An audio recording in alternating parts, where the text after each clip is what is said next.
Bismillahirrahmanirrahim. Assalamualaikum warahmatullahi wabarakatuh.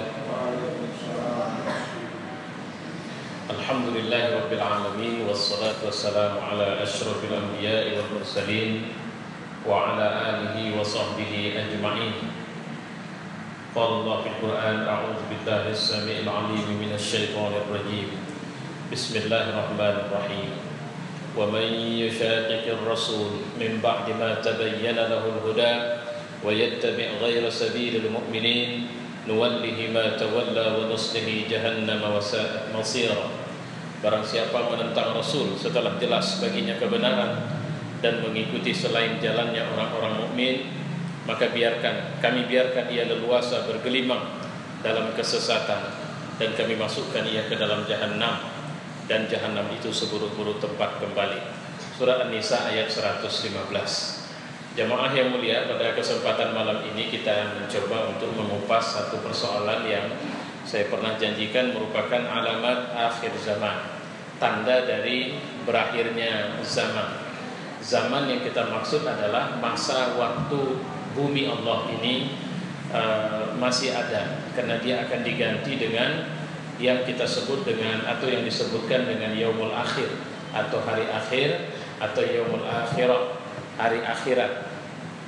Dan itu adalah hari di mana manusia akan menyelesaikan persoalan kehidupan di dunia, mendapatkan balasan, dan kemudian dimasukkan ke dalam surga jika dia melakukan kebaikan, dimasukkan ke dalam neraka jika dengan pemeriksaan amalnya dia jelas melakukan keburukan. Salah satu fitnah, dan ini merupakan fitnah, bukan azab. Jadi kalau fitnah itu lebih kepada ujian. Jadi yang kita maksud dengan istilah fitnah dalam pembahasan akidah itu adalah ujian. Misalnya fitnah kubur, itu beda dengan azab kubur. Kalau fitnah kubur itu misalnya adalah ditanya, disoal jawab, dihimpit atau menghimpit atau bumi menjepit tubuh si orang yang sudah meninggal dunia. Itu bahagian dari fitnah kubur. Dan pertanyaan kubur itu tidak diberikan dalam suasana santai. Dia diberikan dalam suasana yang menegangkan, menakutkan, yang malaikatnya pun tidak bertanya dengan suara perlahan, tapi suara keras yang Nabi mengatakan itu mirip seperti halilintar. Nah, di akhir zaman manusia-manusia mukmin akan mengalami fitnah. Ya, dan memang itu fitnahnya untuk orang beriman. Ya, nah salah satu fitnah yang akan kita kaji malam ini adalah fitnah Dajjal. Yang mau kita selesaikan, siapa Dajjal dan kenapa terjadi perselisihan tentang ada tidak adanya Dajjal ini. Insyaallah ini kita selesaikan malam ini. Ini menjadi topik menarik karena bahkan Nabi SAW mengajari kita untuk setiap sebelum selesai mengucap salam dalam sholat untuk berdoa, minta perlindungan kepada Allah dari Dajjal. Jadi kalau sudah minta perlindungan kepada Allah, Allah yang akan membantu kita minimal mempertahankan keimanan kita atau kemudian melawan Dajjal. Artinya kita berada pada pasukan orang-orang yang bergerak untuk menghancurkan pasukan Dajjal dan insya Allah juga membunuhnya kalau zaman itu ada di zaman kita, ya. Atau setidaknya kita bertahan dengan keimanan. Kecenderungan di Indonesia hari ini itu, kalau saya mengatakan, itu semakin menunjukkan tanda dekatnya zaman di mana Dajjal keluar. Pelecehan terhadap agama tidak dilakukan oleh orang-orang secara kultural melalui pendekatan intelektual, tapi pelecehan kepada agama dilakukan melalui tangan-tangan kekuasaan, saudara. Ya, yang paling kontroversial belakangan ini, isunya paling kuat adalah membaca Al-Quran dengan langgam Jawa. Dia pikir Al-Quran itu adalah semacam syair yang boleh dinyanyikan dengan berbagai bahasa. Coba bayangkan kalau kemudian kita diam dengan langgam Jawa, maka akan muncul langgam India, akan muncul langgam Minang, akan muncul langgam Aceh. Sehingga akhirnya orang lebih tertarik hanya untuk bagaimana caranya membawakan Al-Quran dengan langgam mereka. Saya tidak usah persoalan ini, mohon maaf, ini saya singgung sebentar. Banyak kontroversi untuk mengatakan bahwa sebenarnya tidak ada masalah. Saya bilang ya memang tidak ada masalah. Sama seperti Anda sholat jadi imam, Anda pakai singlet dan kemudian pakai celana ponggol, itu tidak ada masalah karena sah sholatnya. Tapi pertanyaannya, maukah kita kalau imam kita datang memimpin sholat kita cuma pakai singlet atau pakai celana ponggol? Atau bagaimana? Ini ada sindiran dari Hartono Ahmad Jais. Bagaimana kalau lagu Indonesia Raya kita nyanyikan dengan gaya cucok rowo? Ya, artinya kita ganti polanya, liriknya, iramanya kita ganti, dan kemudian kita lakukan sewaktu hari kemerdekaan Indonesia Raya. Kira-kira bisa nggak kita menerima semua? Presiden hadir dengan pakai singlet saja dan kemudian pakai celana ponggol saja, orang itu juga baju kok. Jadi bukan persoalan pada boleh atau tidak boleh, tapi persoalannya ada adab atau tidak, beradab atau tidak. Ya. Nah, dan ini kalau mau dibawa kepada cerita Pancasila, ini udah bukan kemanusiaan yang adil dan beradab lagi, udah tak beradab ya. Ya. Kenapa? Melakukan pelecehan langsung dari simbol istana terhadap agama. Dan itu menunjukkan betapa bodohnya mereka. Tapi itu dimunculkan oleh kenapa? Karena ini memang merupakan fitnah. Nah, pada posisi seperti ini, apa sikap kita? Harus marah-marah? Kayaknya nggak ada gunanya. Nanti kalau kita sudah mulai marah-marah, apa kata orang? Nah, itu lihat orang Islam radikal. Sikit aja mudah tersinggung, langsung main bakar, langsung main kekerasan. Nah, ini penyakitnya. Ya, nah kita balik kemari. Tapi persoalan ini menjadi masalah yang akan terus-menerus. Kalau saya seperti kata Nabi, fitnah itu datang seperti gelombang lautan, yang dia bukan sekali datangnya, tapi akan terus berkali-kali sampai kita kesulitan untuk menyelesaikan atau menghadapi satu fitnah karena sudah datang fitnah yang lain. Dan itu kalau saya mengatakan apa yang dibilang Nabi itu sudah terjadi sekarang. Belum siap satu kita selesai, sudah datang yang lain, datang yang lain, datang yang lain, sampai-sampai kita tidak tahu lagi dan membuat orang-orang beriman, kalau bahasanya apa istilahnya, shock dan tidak bisa berkata-kata lagi, tidak tahu apa yang mau dibilang. Nah, inilah zaman yang dibilang Nabi, kalau sampai zaman seperti itu nanti sama kalian, pergilah kalian ke gunung-gunung, walau kalian makan rumput sekalipun. Kenapa? Karena nyaris tidak ada orang yang bisa selamat dari fitnah itu nantinya. Na'udzubillah min dzalik. Baik, kita balik kemarin. Sebelum menelusuri kontroversi seputar Dajjal, amat penting mendudukkan lebih dahulu masalah tentang hakikat Dajjal. Dajjal adalah seorang dari bangsa manusia yang akan muncul di akhir zaman sebagai fitnah besar bagi umat manusia di muka bumi ini. Itu pertama. Kehadiran Dajjal memang direkayasa untuk menjadi fitnah. Fitnah itu tadi sudah kita sepakati, ujian bagi orang beriman di akhir zaman. Kedua, sebagai tanda dekatnya hari kiamat. Nabi saja waktu menceritakan peristiwa kiamat bakal datang, dia menunjukkan dengan dua jari ini atau dua jari ini. Ya, artinya jarak antara kiamat dengan datang itu sudah dengan datangnya Nabi dan dengan datangnya kiamat itu sudah sangat dekat sekali. Dan akan lebih dekat lagi kalau Dajjal sudah muncul. Ya. Bentuk fisik Dajjal, dia manusia. Saya ulangi sekali lagi, dia manusia. Matanya bukan satu. Makanya ada cerita SpongeBob, katanya plankton itu, nah itu dibilang simbol Dajjal. Sebenarnya mata Dajjal itu dua, cuma satu buta. Ya, matanya tetap seperti mata kita, cuma salah satunya buta. Yang buta Yang buta itu adalah yang salah satu tadi, yang tidak buta maksudnya itu dia menonjol keluar. Jadi satu ketutup, satu bisa ngelihat tapi keluar gitu. Keluar dalam arti kata cenderung tidak di dalam, keluar. Dan kata Nabi merah seperti anggur yang memerah. Itu mata Dajjal. Kemudian pada dahinya, mohon maaf saya buka peci bukan untuk mengatakan ada tulisan itu. Biasanya orang mukmin kayak bapak itu ada tanda hitam itu, kan begitu ya? Ada masing-masing itu ada tanda-tanda. Kalau saya memang udah hitam semua, ya, jadi nggak perlu ditandai lagi begitu kan? Tapi yang pasti ada di keningnya itu tanda yang kalau kita tengok kita bisa membaca itu terhubungkan huruf K, Fa dan Ra. Jadi kalau dihubungkan kafir. Jadi semacam toh apa istilahnya ya? Tato. Tapi tidak tato, memang bawaan apanya. Dan kita ya sama lah orang kafir kalau ada tulisan Allah belum tentu tahu orang itu apa tulisannya. Kita tunjukkan Quran sama dia belum tentu dia bisa baca. Sama seperti kita baca tulisan Cina, kita tak mungkin tahu apa itu bacaannya. Nah, yang bisa membaca tanda di kening Dajjal itu hanya orang-orang beriman, kata Nabi. Jadi sudah cukup jelas sehingga kita tahu begitu nampak, ya Allah, ini yang dibilang oleh Nabi sallallahu alaihi wasallam dulu. Jadi, tapi jangan lupa berat sekali nanti mempertahankan keimanan di zaman itu. Kemudian rambutnya keriting.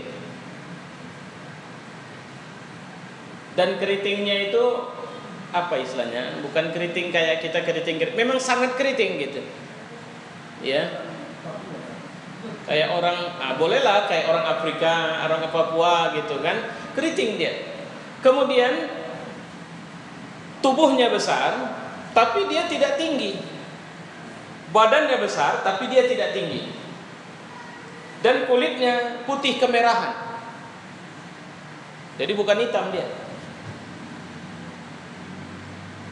Diyakini bahwa walaupun pendapat ini belum tentu benar, yang satu ini, beliau Dajjal itu saat ini ada di sebuah pulau di tengah lautan yang arahnya kalau patokannya adalah Madinah, maka sebelah timur kota Madinah. Kenapa bisa diyakini di sebelah timur kota Madinah? Karena dulu pernah ada orang di masa Nabi ketemu Dajjal, namanya Tamim Ad-Dari. Dia ini bukan orang Islam, tapi setelah ketemu Dajjal dia menjumpai Nabi dan dia menyatakan diri masuk Islam. Kenapa? Karena pada waktu itu terjadi badai, dia terdampar di pulau itu, dan dia dibawa naik ke atas dan bertemu dengan seorang laki-laki yang posisinya setengah terbelenggu begini.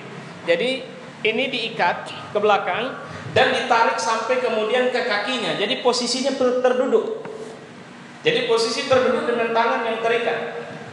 Dan dia di pulau itu sangat ditakuti. Jadi walaupun posisinya terikat, tapi dia sangat ditakuti. Dan dia ngomong kepada kami, dan dia bertanya kepada kami beberapa pertanyaan, kata Tamim Ad-Dari. Salah satunya tentang engkau kayaknya. Karena dia bertanya, sudahkah datang dari daerah Hijaz seorang laki-laki yang menyeru bahwa tidak ada Tuhan kecuali Allah, dan dia menyatakan dirinya seorang nabi, dan dia pergi ke daerah tanah subur dan tinggal menetap di situ. Maka aku jawab, ya, sepertinya orang yang kau maksud sudah ada. Maka dia jawab, kalau begitu waktu kedatanganku sudah dekat. Jadi ada 3, kalau saya tidak khilaf 3 pertanyaan yang diajukan Dajjal. Dan 3-tiganya, 1 sudah muncul yaitu Rasulullah, 2 belum. Yang 2 itu, 1 adalah menyusutnya danau Tiberias. Dan kabarnya sekarang sudah menyusut terus. Airnya sudah karena kata dia, tidak akan aku keluar kecuali danau Tiberias sudah tidak ada airnya lagi.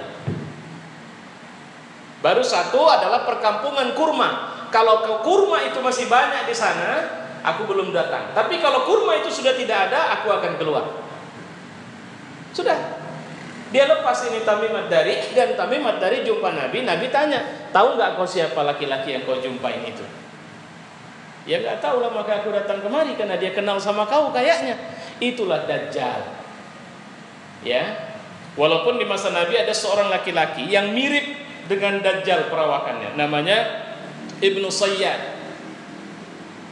Nabi pernah mencoba untuk berdiskusi dengannya, tapi akhirnya Nabi mengatakan sepertinya dia orang yang sedang terganggu pikirannya, maka dia didiamkan. Karena kalau dia ngamuk di Madinah nggak ada orang berani ngelawan itu. Para sahabat tidak ada yang berani ngelawan sama dia. Artinya apa? Karena ngeri, nengok mukanya pun ngeri. Itu ada seorang laki-laki yang bernama Ibnu Sayyad. Itu diceritakan dalam hadis. Nanti kalau Dajjal ini muncul, dia akan mengaku diri sebagai Allah Subhanahu wa taala.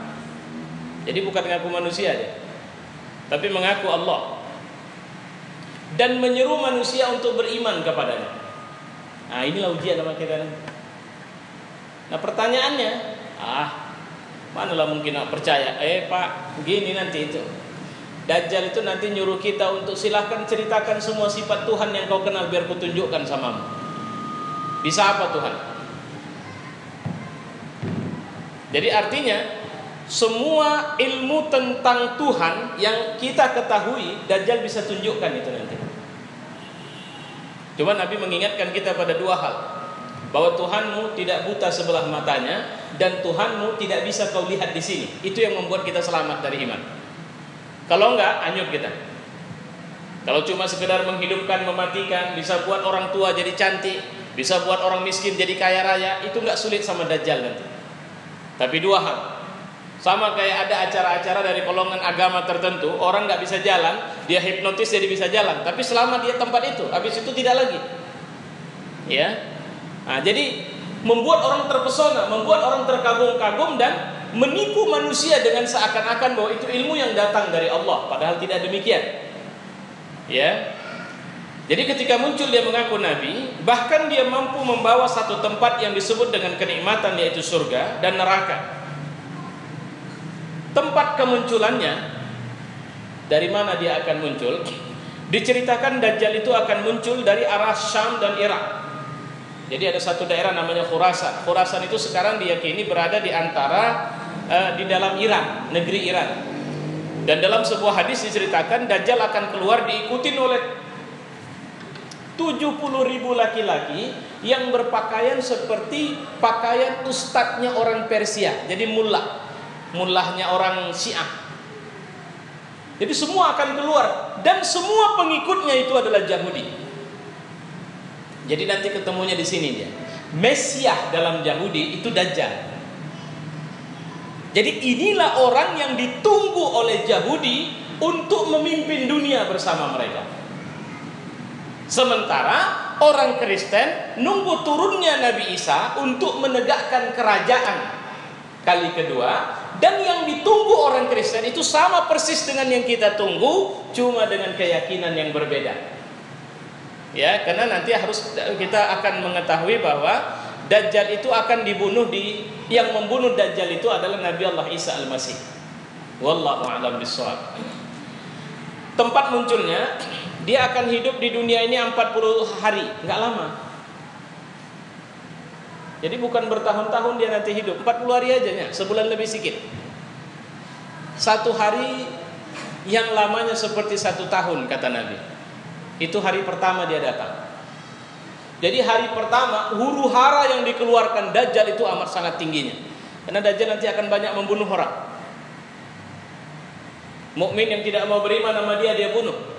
Dari Madinah nanti kata Nabi akan keluar seorang laki-laki yang berani. Saya kemarin waktu umroh, saya di depan tempat percetakan Al-Quran. Jadi memang betul itu. Kayaknya memang itulah tempat dia nanti. Jadi Raja Saudi itu dulu, masa Raja Fahd, dia suka kali bangun istana di atas gunung. Nyaris tidak ada kota yang tidak ada istana raja. Jadi Madinah itu, ini memang uniknya Madinah sama Makkah, nggak kayak Medan. Madinah sama Makkah itu perbatasan-perbatasan, pintu masuknya itu dijaga oleh malaikat.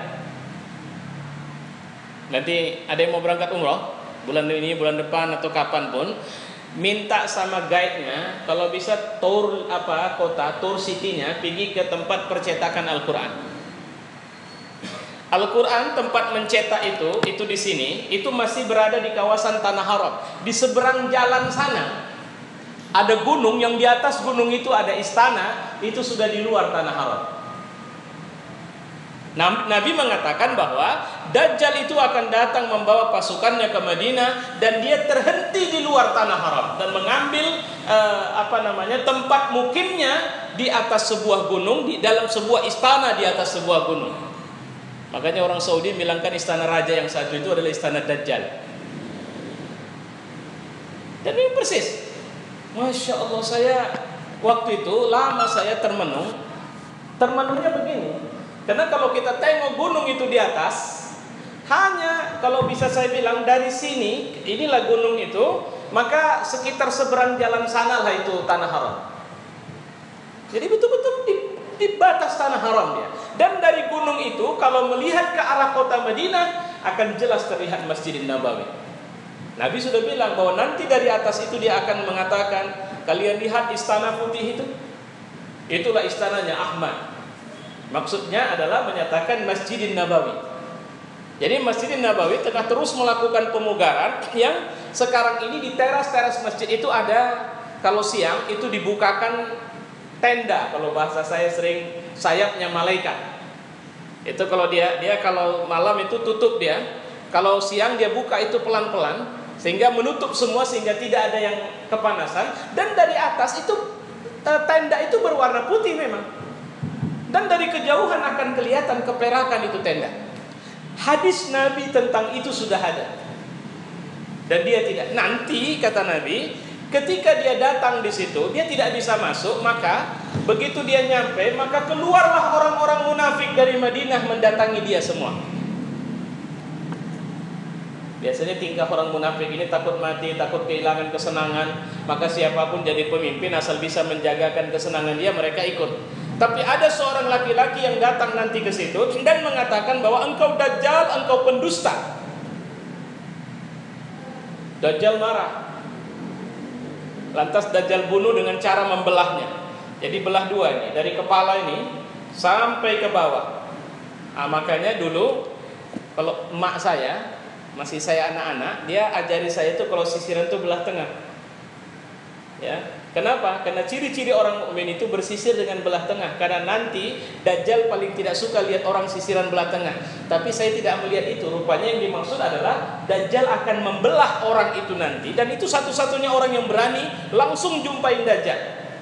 Dia belah dari sini terus ke bawah dan dicampakkan ke arah sana, dicampakkan ke arah sebelahnya lagi, dan kemudian Dajjal panggil namanya dan orang itu kembali dalam keadaan hidup.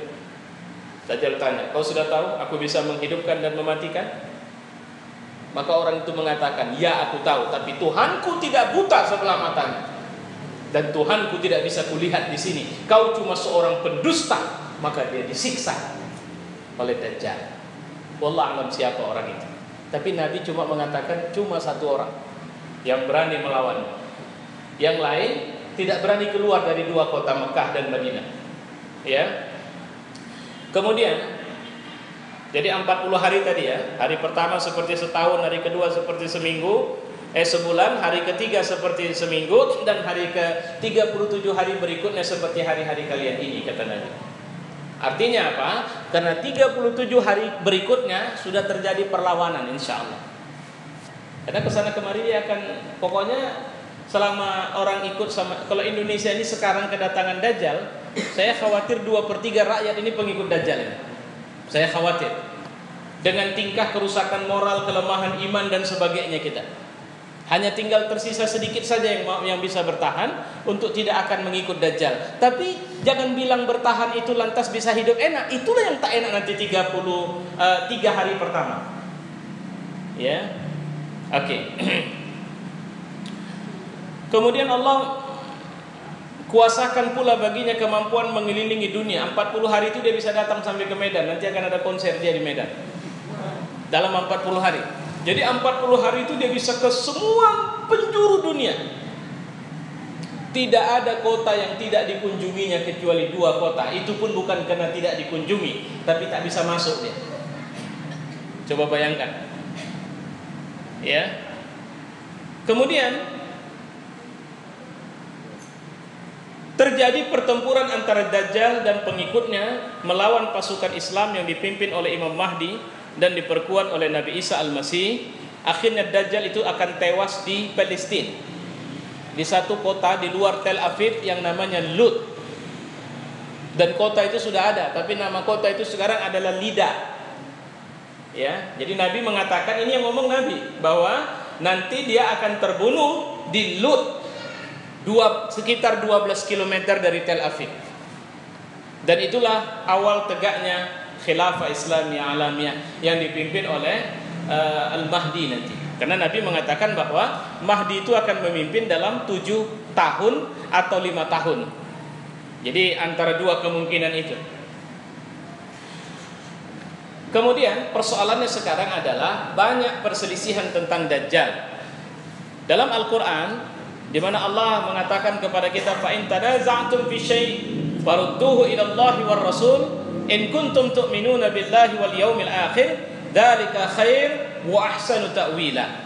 Itu dalam surah An-Nisa ayat 59. Fa in tanaza'tum fi syai', kalau kalian berselisih tentang sesuatu masalah, rudduhu ila Allahi war Rasul, maka pulanglah kepada Allah dan Rasul. Dan orang yang bisa memulangkan ini kepada contohlah sekarang ada yang bilang itu baca Quran dengan gaya Jawa itu yang baca itu orang Medan itu, Yasir Arafat itu, Muhammad Yasir Arafat itu orang Medan itu. Ya anak Medan itu. Ya cuma tinggal di Jakarta sana.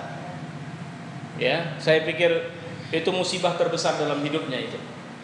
Ya, diminta untuk membaca Quran karena pernah Nabi mengatakan nanti akan sampai di mana orang membaca Al-Quran dengan lagu-lagu mereka dan orang yang membacanya adalah orang yang paling bodoh dengan Al-Quran. Dan mereka tidak membacanya kecuali karena mereka di bawah kekuasaan orang. Nah ini, jadi sebenarnya ini kompor saja ini. Coba siapa yang hidupin kompornya? Ya. Nah, kalau kita berselisih tentang boleh, itu menteri bilang bahwa itu karena mau dia malah mau buat festival segala dia nanti. Katanya, yuk kita suruh dia duduk sama-sama kita. Kau bicara dalilmu, kita bicara dalil kita. In kuntum tu'minuna billahi wal yaumil akhir. Beriman enggak sama Allah? Beriman enggak sama hari akhir? Yakin enggak bahwa apa yang kau buat nanti akan kau pertanggungjawabkan di hari akhir? Kalau kau yakin, yuk kita buka Quran. Mana yang betul dari yang kita buat?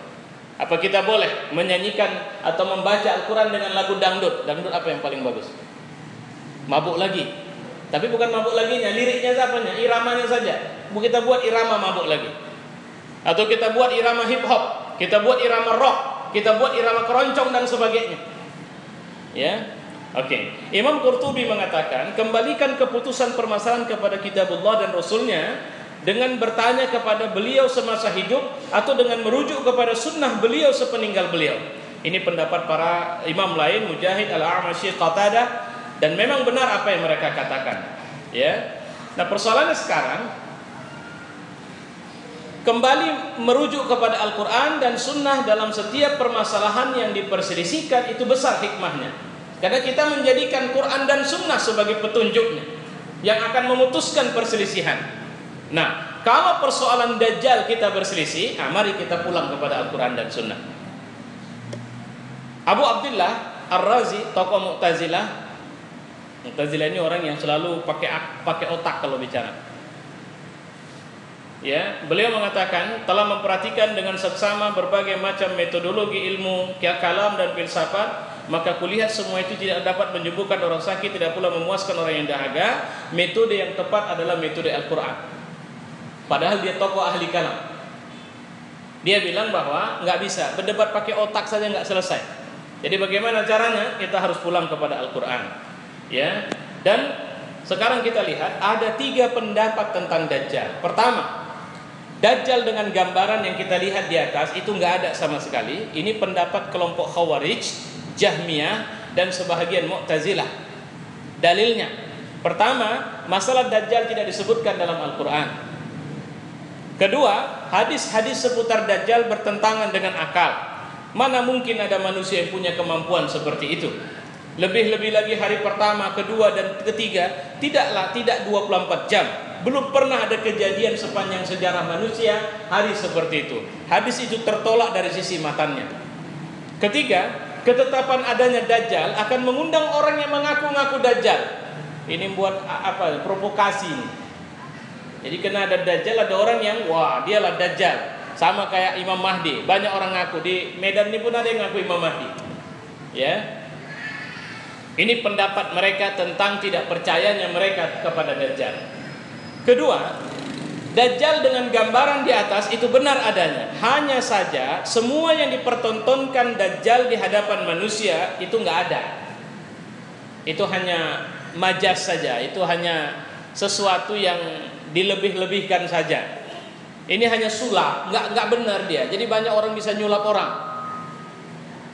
Jadi kalau kita dibuai dengan sulap dia sebenarnya nggak bisa itu. Misalnya dia ambil ikan di laut kasih makan sama kita, itu sulap semua itu. Itu pendapat kedua. Terus kalau kemudian dia bisa bawa kita keliling dunia, kita merasakan seperti keliling dunia, itu juga sulap. Sekarang tukang sulap saja banyak yang bisa jalan di atas air, bisa dipotong-potong tidak mempan, bisa masuk ke dunia lain. Ya, dan sekarang dipertontonkan di televisi. Itu sulap semua, itu sihir semua. Jadi Dajjal ini ahli sihir sebenarnya. Itu kata pendapat yang kedua. Mereka pakai yang ketiga, Dajjal dengan gambaran di atas benar adanya, dan segala yang ditampilkan di hadapan umat manusia nanti itu nyata adanya, bukan khayal, bukan sulap. Ini pendapat ahlu sunnah wal jamaah, seluruh ahli hadis dan ahli fikih. Jadi sebenarnya tidak ada persoalan. Apa yang dibilang Rasulullah itulah adanya tentang Dajjal. Dalilnya adalah surah Al-An'am ayat 158, yauma ya'ti ba'du ayati rabbik la yanfa'u nafsan imanuha, pada hari datangnya sebahagian tanda-tanda Tuhanmu tak bermanfaat apapun dari kita kecuali iman kita. Jadi nanti akan datang hari di mana Allah akan menyingkap tanda-tandanya, dan waktu itu nanti iman kita sajalah yang bermanfaat. Kalau cuma pintar baca Quran bisa selesai dibuat Dajjal. Kalau cuma ahli Quran, ahli hadis, ahli fikih bisa selesai dihantam Dajjal. Ya. Kedua, hadis Nabi yang amat banyak jumlahnya hingga mencapai derajat mutawatir. Jadi hadis-hadis itu walaupun tingkat kesohihannya tidak sama, Dajjal itu banyak dibahas sehingga diyakini bahwa nggak mungkin seramai ini isunya kalau nggak dibahas Nabi Shallallahu Alaihi Wasallam. Ya. Ketiga, keberadaan Dajjal merupakan hal yang disepakati oleh ahlu sunnah wal jamaah. Maka kita diskusikan ya sekarang. Pendapat pertama, tentu saja ini ahlul bid'ah dan ahlul furqah. Kalau saya tidak silap saya sudah membahaskan tentang Khawarij. Seperti apa mereka, ya, yang kalau kemudian dituduhkan dan dialamatkan kepada orang ISIS, maka saya cenderung menyatakan ya. Ketika orang hanya meyakini pendapatnya saja yang benar dan di luar pendapatnya tidak benar dan halal darahnya, maka secara prinsip mereka Khawarij. Ya. Pernyataan bahwa Dajjal tidak disebutkan dalam Al-Quran tidak bisa dibenarkan karena Ibnu Hajar rahimahullah mengatakan bahwa kehadiran Dajjal secara tersirat itu sudah disebutkan dalam surat Al-An'am ayat 158 yang saya bacakan tadi. Kemudian hadis Nabi secara marfu disandarkan kepada Nabi dari Abu Hurairah, salasatun idza kharajna lam yanfa' nafsan imanuha. Ada 3 hal yang kalau sudah keluar enggak bermanfaat lagi iman kalian. Ya. Lam takun amanat min qabl. Bagi orang yang belum beriman. Jadi orang kafir masuk Islam, enggak ada lagi cerita orang kafir masuk Islam nanti di situ. Jadi siapa yang beriman kepada Allah, itulah orang terakhir yang beriman kepada Allah dan Rasulnya. Jadi nggak ada lagi, karena orang udah terbelah total. Nah, Ad-Dajjal, siapa yang pertama? Dajjal. Wad-Dabbah. Dabbah itu nanti satu tanda kiamat lain. Apa itu? Ada yang mengatakan binatang melata yang akan keliling dunia. Wallahu a'lam bishawab. Hadis-hadis tentang ini juga tidak terlalu banyak, tapi Nabi menyebutnya ad-dabbah. Dan yang kemudian wa tulu'us syams min maghribiha, dan terbitnya matahari dari arah barat. Udah enggak bermanfaat lagi orang masuk Islam, enggak akan diterima lagi. Ya. Kemudian ada sinyal dalam Al-Quran tentang turunnya Nabi Allah Isa Al-Masih. Ini disebutkan. Jadi kalau ditanya orang apa dalil di Quran bahwa Isa Al-Masih akan turun, Surat An-Nisa ayat 159. Kalimatnya begini. Wa in min ahlil kitabi illa la yu'minanna bihi qabla mautih. Tidak seorang pun ahlu kitab kecuali akan beriman kepadanya. Nya di sini Nabi Allah Isa Al-Masih qabla mautih, sebelum dia mati. Sekarang mereka beriman enggak kepada Nabi Isa? Mereka beriman nggak bahwa Nabi Isa itu adalah nabinya Allah, bukan anaknya Allah? Mereka tidak beriman. Mereka menolak itu. Mereka menganggap bahwa yang benar Nabi Isa adalah anaknya Tuhan. Maka Nabi Isa akan mereka akui sebagai Nabi Allah, bukan anak Allah, nanti sebelum matinya. Nah persoalannya, kalau mereka masih belum mengakui Nabi Isa sebagai Nabi Allah, bukan anak Allah, itu pertanda Nabi Allah Isa masih hidup. Nah ini dalilnya. Ya, wa yaumal qiyamah yakunu 'alaikum syahida, dan hari kiamat nanti Nabi Isa akan jadi saksi sama mereka. Apa kau bilang bahwa kau adalah anak Tuhan ya Isa? Nabi Isa bilang tidak ya Allah. Terus kenapa mereka masih, aku sudah datang, aku sudah bilang aku masih hidup, tapi mereka masih saja mengatakan bahwa aku ini anak Tuhan, aku ini sudah mati, dan aku datang dari surga untuk kemudian menghidupkan kerajaan, dan mereka menganggapku anak Tuhan. Makanya kedatangan Nabi Isa nanti, tugas dia salah di antara yang disebut dalam hadis, pertama dipatahkannya salib. Kenapa harus dipatahkan? Loh, aku kan nggak disalib, jadi kenapa kalian harus pakai itu? Kedua, dia akan membunuh babi yang dimakan, karena dimakan oleh orang-orang Kristen dengan dianggap halal, padahal ajarannya mengatakan bahwa babi itu haram. Ya, baik. Kemudian ada ayat lain, Zuhruf ayat 61. Wa innahu la'ilmu sa'ah fala tamtaruna biha falam tamtarunna biha wattabi'una hadza siratun mustaqim. Dan sesungguhnya Isa itu benar-benar memberikan pengetahuan tentang hari kiamat. Karena itu jangan ragu tentang hari kiamat, ikutlah aku. Inilah jalan yang lurus. Nah ini dalil-dalilnya. Kemudian disebutkan dalam tafsir Baghawi bahwa Dajjal disebutkan dalam Al-Qur'an. Dalam surat Mu'min ayat 57. La khalqus samawati wal ard akbaru min khalqin nas walakinna an-nasi la ya'lamun walakinna aktsaran nasi la ya'lamun. Sesungguhnya penciptaan langit dan bumi lebih besar dari penciptaan manusia, tapi kebanyakan manusia tidak mengetahui. Siapa yang dimaksud dengan manusia di sini adalah Dajjal, disebutkan secara umum, sedang yang dituju adalah khusus Dajjal. Bila hal ini benar, ini merupakan jawaban yang paling tepat. Dengan demikian, kita bisa mengatakan bahwa Dajjal adalah satu tanda akhir zaman atau fitnah akhir zaman yang bakal akan terjadi di tengah-tengah kita. Pertanyaannya kemudian, siapa yang paling mudah ikut Dajjal? Pertama orang Yahudi, kedua orang Nasrani, dari orang mukmin lebih banyak yang ikut Dajjal itu kalangan perempuan.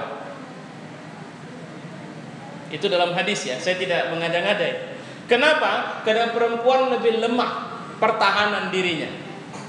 Apalagi kalau Dajjal bilang, jelek kali mukamu, biar ku ganti dulu. Kau mau kulitmu putih, mau hidungmu mancung, mau ku buat kau kayak bidadari di surga? Apa bisa? Bisa, aku kan Tuhan, apa susahnya? Tapi kau beriman sama aku. Terus kemudian Dajjal cuma hanya mengucapkan satu kata, kun, jadilah dia. Dan nenek itu berubah jadi gadis remaja. Apa tak pening perempuan-perempuan mendengar Dajjal bisa merubah? Bukan, nggak perlu pakai operasi plastik. Nenek usia 87 bisa berubah jadi 17 tahun, lengkap dengan keperawanannya. Ya, artinya saya tidak sedang mencoba mengada-ngada, karena semua ilmu yang bisa membuat perempuan sekarang, banyak perempuan yang kalau udah perutnya besar dia pun bingung. Perempuan kalau sudah pipinya bermasalah dia pun bingung. Nah, Dajjal bilang nggak perlu pakai obat, asal beriman sama aku jadi. Apa susahnya? Orang aku kok Tuhan. Ini kesempatan ya sama kalian nih. Jarang-jarang aku turun langsung nih, kalian tengok ini. Nah, kira-kira begitulah dia kampanye di tengah-tengah kita nanti. Aku miskin kali, butuh berapa duit? Biar ku kasih. Kau datang kemari sebagai orang susah, kau akan pulang sebagai orang senang. Dan begitu kau sampai rumah, di atas tanahmu sudah berdiri bangunan megah, dan itu rumahmu. Jangan takut, lengkap dengan sertifikatnya. Dan tidak ada orang yang merasa diambil tanahnya, karena memang itu tanah. Apa tak gila orang nanti di akhir zaman itu? Sekarang aja nggak ada Dajjal, ada orang gara-gara duit bisa tak peduli agama, tidak peduli iman kepada Allah. Dia tidak penting halal apa haram, dan dia bertahan dengan yang haram karena dia takut kalau dia keluar dari yang haram maka Allah tidak akan memberi rezeki yang halal sama dia. Nah itu. Ya. Nah pertanyaannya sekarang, siapa yang bisa selamat? Hanya orang-orang beriman. Bagaimana cara selamat? Nah, Ibu, Bapak, jangan lupa membaca suratul Kahfi setiap hari atau malam Jumat. Itu cara kata Nabi untuk bisa menghindar dari fitnah Masih Dajjal. Kedua, selalu baca Allahumma inni a'udzubika min azabi jahannam wa min azabil qabr wa min fitnatil mahya wal mamat wa min syarri fitnatil masiihid dajjal. Assalamualaikum warahmatullahi wabarakatuh. Assalamualaikum warahmatullahi wabarakatuh. Jadi sebelum mengucap salam setiap salat baca itu. Ketiga, ini ketiganya agak susah, pindah ke Mekah atau ke Madinah. Jadi warga sana. Wallahu a'lam bishawab, apakah memang ada kesempatan bagi kita di akhir zaman untuk bisa menjadi warga Makkah atau Madinah? Nah, baik, sampai di sini ada pertanyaan. Apa yang bisa kita buat untuk menghindarkan diri dari kedatangan Dajjal?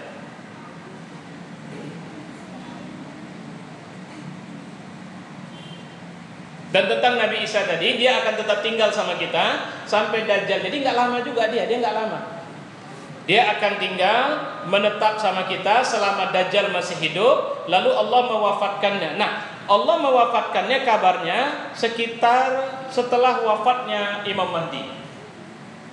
Setelah Imam Mahdi wafat, dia diberikan kekuasaan untuk memimpin umat Islam, dan dia pun wafat, maka kepemimpinan pindah ke tangan yang lain, maka terjadi perubahan, penurunan terus-menerus, samalah seperti zaman para khalifah ketika sudah tumbang, maka kembalilah umat pada kesesatan, dan sampai datang tanda kiamat yang lain, maka sampai datanglah kiamat. Wallahu a'lam bishawab. Ya. Jabir bin Abdullah mengatakan, akan tetap ada dari umatku yang berjuang dalam yang hak dan terus sampai hari kiamat. Kemudian Nabi Isa Al-Masih turun, lalu pemimpin umat Islam saat itu berkata kepada Isa, jadi dia turunnya waktu mau sholat subuh. Jadi Mahdi sudah memimpin sholat, Nabi Isa datang didampingi 2 malaikat. Wallahu alam seperti apa modelnya, ya. Nah, sini, jadi imam. Oh tidak, kau pemimpinnya, kata dia. Maka Imam Mahdi tetap menjadi imam dan Nabi Isa di belakang, dan itu pemuliaan Allah atas umat ini. Ya, jadi selama Mahdi masih ada, Nabi Isa tidak menjadi imam bagi jamaah yang di situ ada Imam Mahdi. Wallahu a'lam bishawab. Siapa Imam Mahdi? Nah, ini ada pendapat yang berbeda antara Syiah yang tidak bisa kita terima pendapatnya dan pendapat Sunni yang insya Allah tentu saja itulah yang kita anut selama ini, bahwa dia adalah seorang laki-laki yang lahir di zaman ini, besar di zaman ini, dan akan memimpin umat dalam bertempur melawan Dajjal dan bala tentaranya, termasuklah orang-orang Yahudi, dan juga akan melakukan penaklukan terhadap Eropa, dan kemudian menyatukan dunia Islam berada dalam satu kepemimpinan yang sama. Kalau saya ditanya, kayaknya zamannya, kalau tidak zaman anak ini, zaman anaknya dia nanti. Ini anak ini berapa tahun umurnya, Pak? Nah, 2 tahun. Bisa jadi zaman dia, jadi zaman anak kita maksudnya, bisa jadi zaman cucu kita. Wallahu a'lam bishawab. Karena kalau melihat fenomena perkembangan dunia sekarang udah mengarah itu. Saya mohon maaf, saya tidaklah orang yang pintar, saya orang yang lemah, tidak banyak pengetahuan sebenarnya, tapi pemerintah Indonesia ini akan terus memunculkan fitnah terus-menerus terhadap agama kita dengan berbagai cara. Cara yang paling mudah atau yang paling aman baginya adalah dengan membiarkan fitnah terjadi di tengah umat ini. Dia tidak tertarik untuk memperbaiki moral dan sebagainya, itu nggak urusan sama dia. Itu saya tangkap sebagai pesan bahwa semakin dekatnya akhir zaman. Artinya kalaupun nanti akan terjadi sengketa dunia, kita ini memang berada di pinggiran, tapi kita terkena dampak luar biasa. Dampak perang itu ya macam-macam. Apakah kita berada di barisan orang beriman atau di barisan Dajjal? Wallahu a'lam bishawab. Tapi pastilah kita berdoa kepada Allah, mudah-mudahan Indonesia tidak seperti yang saya bilang tadi, akan menjadi negeri yang akan membela orang-orang beriman dalam melawan musuh-musuh Allah Subhanahu wa taala. Wallahu a'lam bishawab. Assalamualaikum warahmatullahi wabarakatuh.